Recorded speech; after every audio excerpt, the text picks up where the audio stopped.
Welcome to Kart Class, brought to you by 18 times Australian champion David Serra.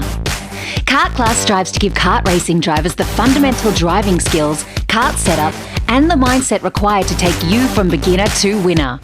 Your host, David Serra, has over 25 years' experience in kart racing and is the most successful driver in Australian history. Hey guys, and welcome back to another episode of Kart Class. Today we're going to be discussing braking markers.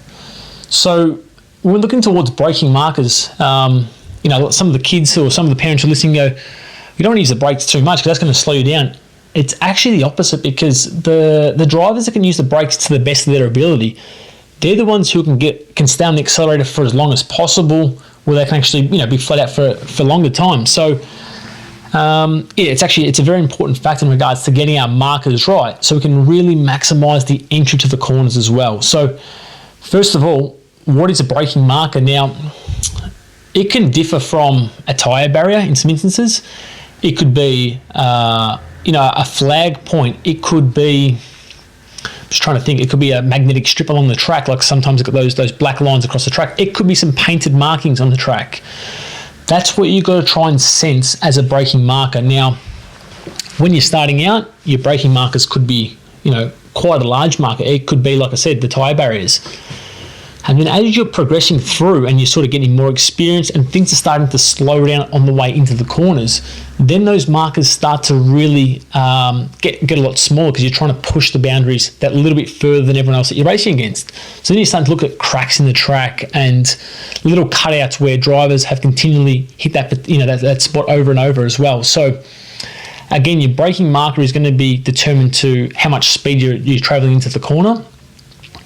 But from a marker's point of view, when you're starting out, like I said, make them so that it's a nice big object to try and look for.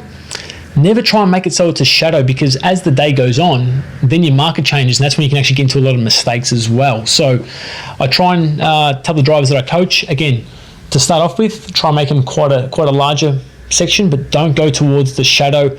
Don't go to anything that's changeable. Like I said, don't look for your mum or dad or your mechanic on the sidelines, because if they have to go and pick up another car, or at the end of the session they've started to change they've moved, then that's going to mean that you're adjusting your braking marker as well. So again, really try and fixate yourself to looking for something that's on the edge of the track that's not going to move from lap to lap or from week to week.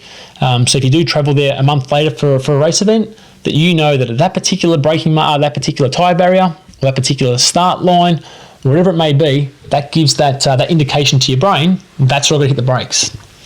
So that's all pretty short and sharp for today. We're going to be speaking about different things as we go. But until next time, thanks very much for joining us at Kart Class.